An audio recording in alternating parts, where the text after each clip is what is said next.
Isaiah. Rise up in splendor, Jerusalem, your light has come. The glory of the Lord shines upon you. See, darkness covers the earth, and thick clouds cover the peoples. But upon you the Lord shines, and over you appears his glory. Nations shall walk by your light, and kings by your shining radiance. Raise your eyes and look about. They all gather and come to you. Your sons come from afar, and your daughters in the arms of their nurses.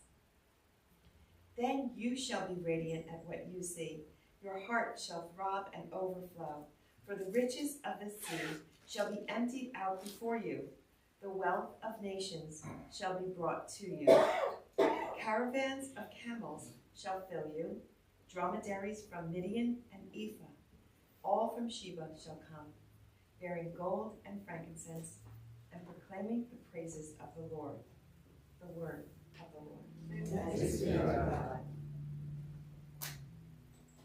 The responsorial psalm is, Lord, every nation on earth will adore you.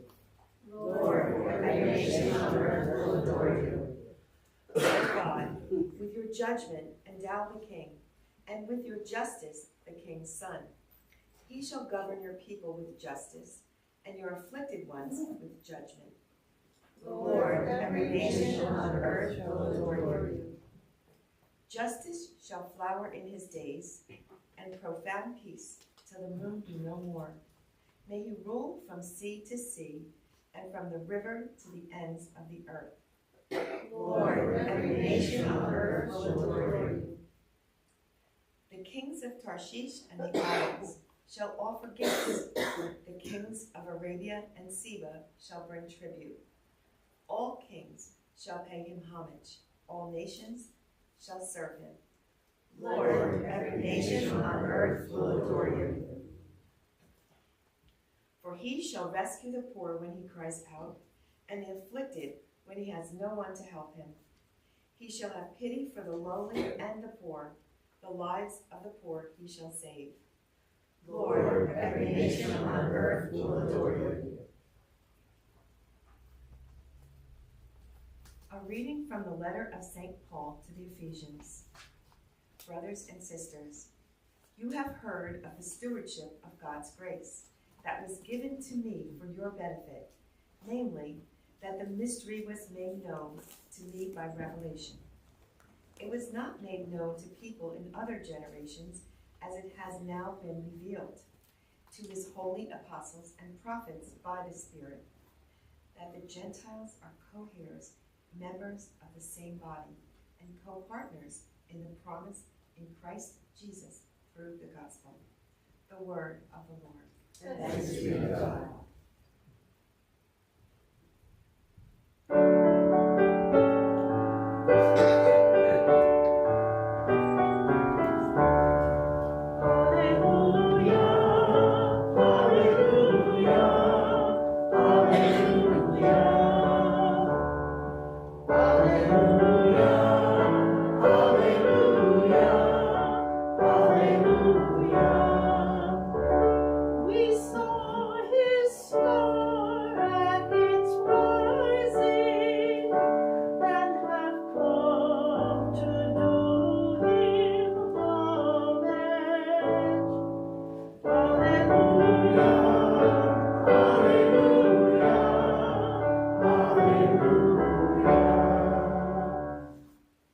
Brothers and sisters, know that the Lord is with you. No, with you.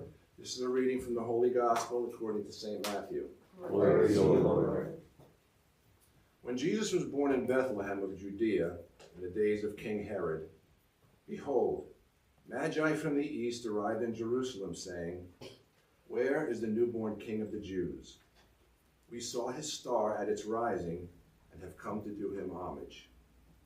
When King Herod heard this, he was greatly troubled, and all Jerusalem with him. Assembling all the chief priests and the scribes of the people, he inquired of them where the Christ child was to be born. They said to him, In Bethlehem of Judea, for thus it has been written through the prophet, And by you, Bethlehem, land of Judah, are by no means least among the rulers of Judah, since from you shall come a ruler who is to shepherd my people Israel." Then Herod called the Magi secretly and ascertained from them the time of the star's appearance. He sent them to Bethlehem and said, "Go and search diligently for the child. When you have found him, bring me word, that I too may go and do him homage." After their audience with the king, they set out. And behold, the star that they had seen at its rising preceded them, until it came and stopped over the place where the child was. They were overjoyed at seeing this. And on entering the house, they saw the child and Mary, his mother. They prostrated themselves and did him homage. Then they opened their treasures and offered him gifts of gold, frankincense, and myrrh. And having been warned in a dream not to return to Herod, they departed for their country by another way. And this is the good news of Jesus Christ. Praise to you, Lord Jesus Christ. How many of you have ever been to a Broadway show? Oh. Oh, lots of people. Not very cheap to go to a Broadway show, right? How many of you have ever gone to a Broadway show, paid a lot of money for the tickets, and then you sit in your seat and somebody comes up and makes an announcement that says, "The star of the show will not be able to perform tonight. There will be an understudy playing the part," or whatever.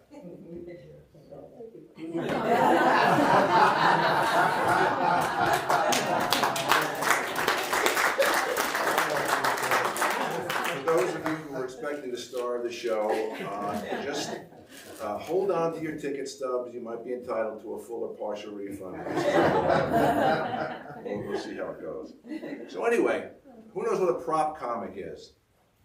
Basically, a prop comic is a comedian who uses props as part of their act, as part of their fun, and so forth.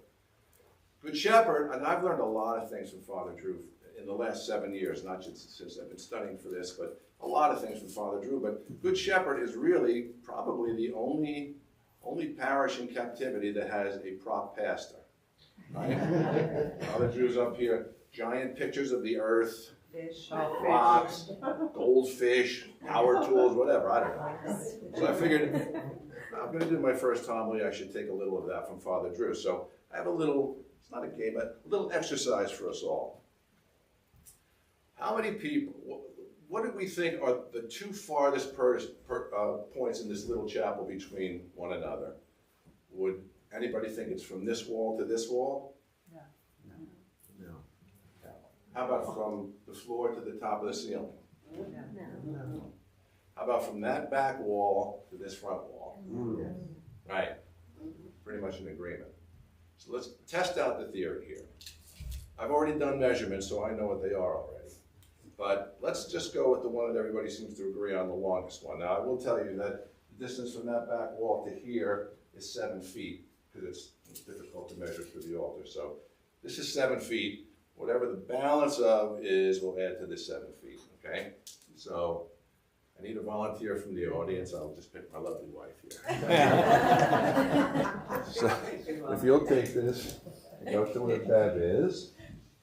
All right, so remember, we have 7 feet already.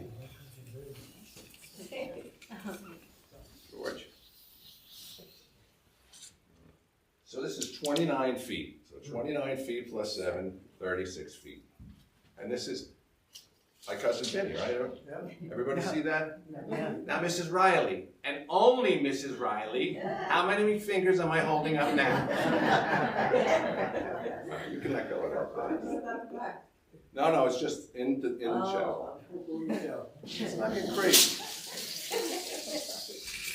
Okay. So, we've got that measurement. The other measurement's just for the sake of it. Floor to the top of the ceiling was 13 feet. And then this wall to this wall is about 25 and a half feet. So this is everybody agree that this is the longest point? I'm going to propose a different idea.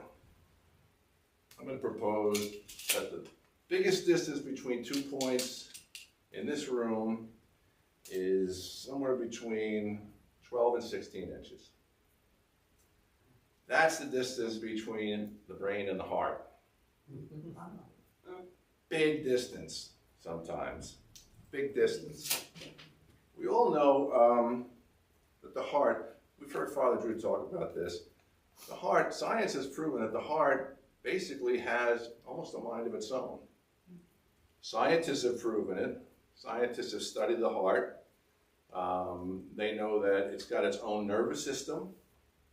The heart actually communicates with the brain more often than the brain communicates with the heart.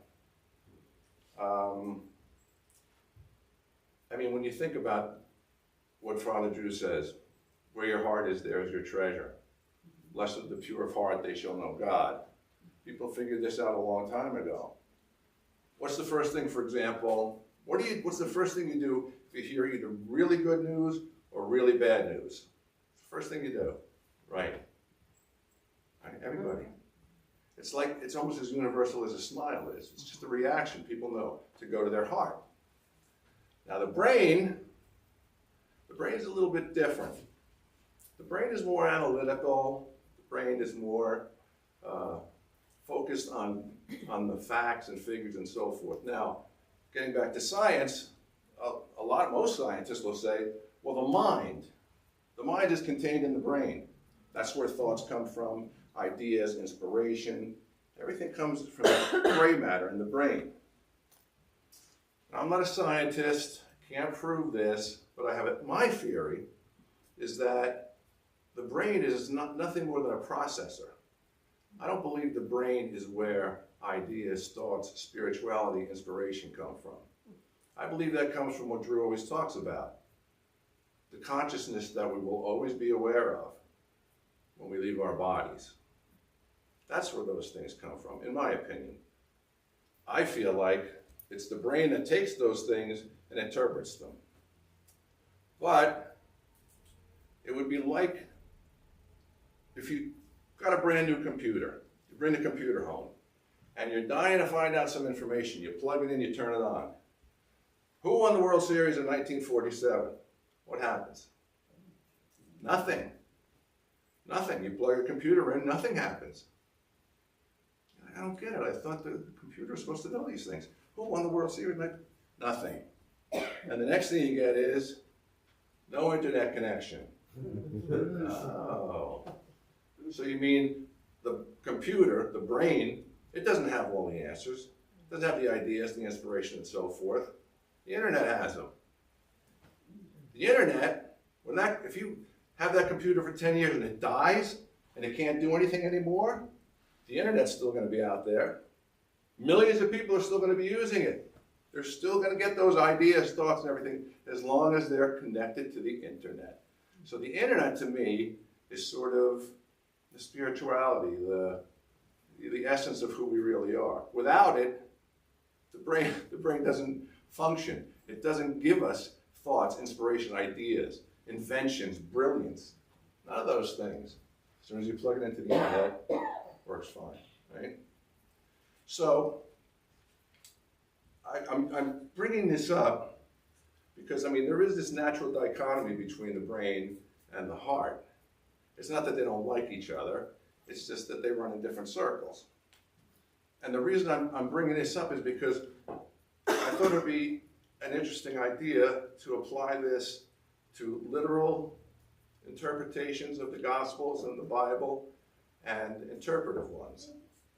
Now, the Epiphany seemed to me a good place to start.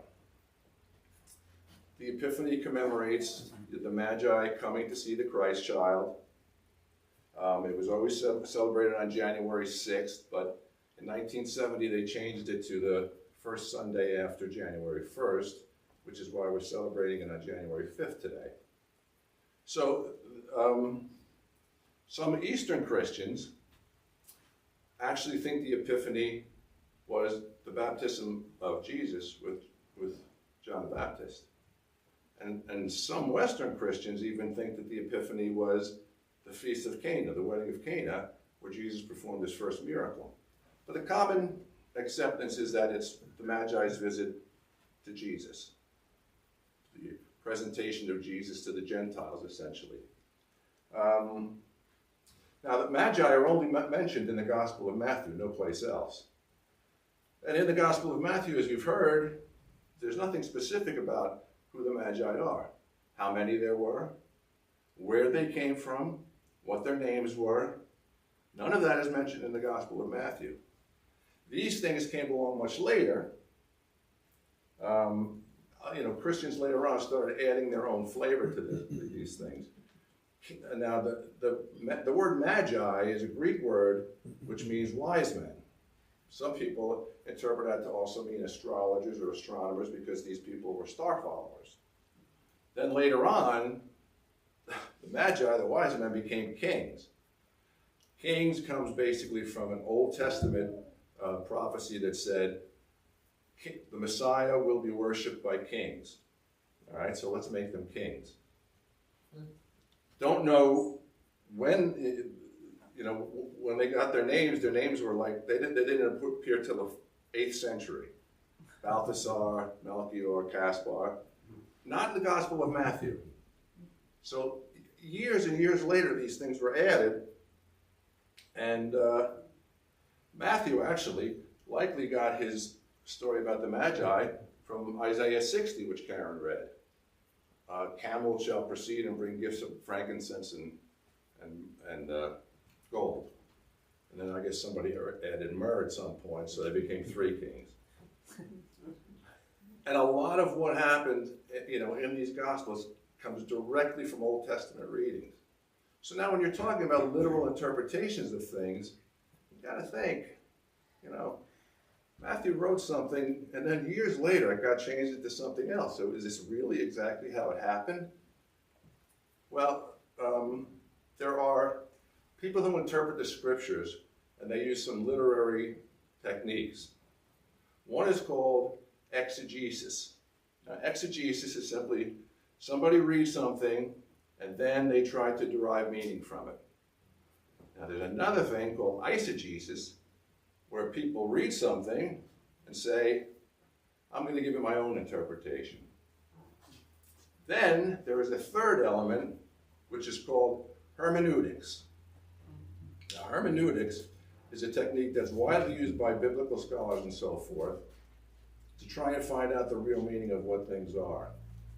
So hermeneutics has 2 essential principles. One is, what did the person who's writing these things intend? What did it mean to them? The second principle is, what did these writings mean to the person who it was intended to read? So what did they get out of it?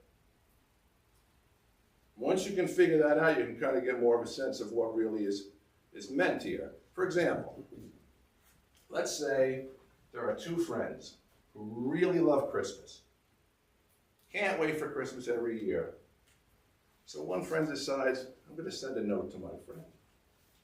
And he writes a note, simply says, Christmas is coming. Sends it to his friend. His friend reads this message, and they're like, wow, what a nice thing. He knows how much I love Christmas. He sent this to me. This makes my day. I can't wait for Christmas. I've been waiting for it all year. I'm so ready for it. I'm prepared for it. I can't wait till it gets here. And wasn't it nice for him to think of me like that and send me this note? Now, suppose that friend is walking down the street and drops the note on the sidewalk. Some other guy comes along, he picks it up, he's like, Christmas is coming. Christmas is coming. Oh my God, I've been so busy at work. I haven't bought a present. I haven't gone shopping. I have 10 people coming over for Christmas dinner. I don't have a menu. I haven't shopped for food. This is terrible. Same message.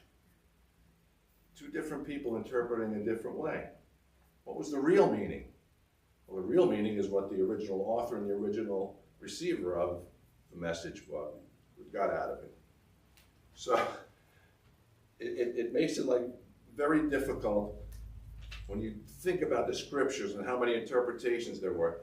The Bible was translated into English originally about 500 years ago. And since then, there are 900 versions of the Bible in English. Anything from the King James Bible to New Jerusalem Bible. There's even one that I think it's called the Net Bible, which is on the internet. And the Net Bible actually has explanations of everything. A lot of biblical scholars use this. And I think you can even get it in printed form. But let's remember, we're talking about the English language here, and something that started 500 years ago, especially American English, right? So think of the word run, the English word run. Run has so many different meanings. Well, I'm going to run in the Boston Marathon. I'm really late for work, gotta run. Boy, it was so nice to run into him last night at dinner. Oh, you know what? My favorite sports team just won 10 games in a row. They're on some kind of run, boy. All right, same word. And that's one little three-letter English word. So when you think about how many other words were written and how things were written about the Bible, who knows what to believe, right? So let's talk about the literal epiphany. The literal epiphany is what we see here. There were 3 wise men. They came in on camels. They followed a star which came to rest over a manger. They saw the Christ child there. They offered him 3 gifts. Now, a more abstract or interpretation of the epiphany could be, well, a lot of this stuff was taken from the Old Testament, stuck in there. They didn't really ride camels. They didn't really come from the East. They weren't necessarily wise men or kings, but the idea is that they came to worship God, just like it said in the Old Testament. Now, personally, for me, first of all, I have a very deep attachment to this version because the first Christmas decoration I ever remember seeing, I was probably 5 years old, living in Jersey City, and there was a basement apartment with a little semicircular window. And in that window there was the manger scene, and there was like a single blue light lighting it up, and there was a speaker on the outside playing Christmas carols. And when I tell you that families from all over that neighborhood came to see that and stood there amazed, and my family included, and I never forgot it. So for me, this version will always be the version I think about. Now, it may not be historically accurate, but it definitely speaks to me. This is the version that every time I see it has meaning for me. So God is not saying everything you read in the Bible and the scriptures, you must believe word for word. The way it was written is the way it was. God is also not saying, well, everything is not exactly historically accurate, so I want you to put your own spin on it and see what that means. Doesn't matter. If you want to know the good news is the only thing that God is saying to us is, I see you got the message. God bless Good Shepherd.